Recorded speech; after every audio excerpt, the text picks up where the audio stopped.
বন্ধুত্বের সংখ্যাটা যেন দিন দিন কেমন আমার বেড়েই চলেছে। যখন যেখানেই যাই না কেন সেখানেই আমার এক গাদা ফ্রেন্ড জুটে যায়।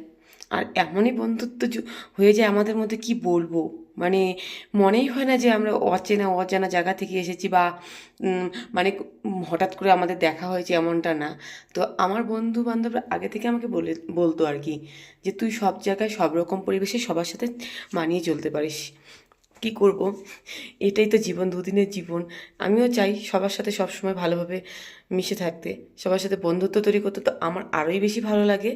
তো এই হোক, কারোর সাথে যদি আমার একদিনও কয়েক ঘন্টা কথা হয় না, তার সাথে এতটা বন্ধুত্ব হয়ে যায় যেন পরে মানে বছরের পর বছর ফোনে পর্যন্ত কথা হয়, দেখা না হলো, এই আর কি। তো এই ছিল আমার জীবনের একটু ছোট্ট কাহিনী। আর কেউ যদি আমাকে আপন করে নিতে না পারে, সেটা তার দোষ, কারণ আমি চাই সবসময় সবার আপন হয়েই থাকতে।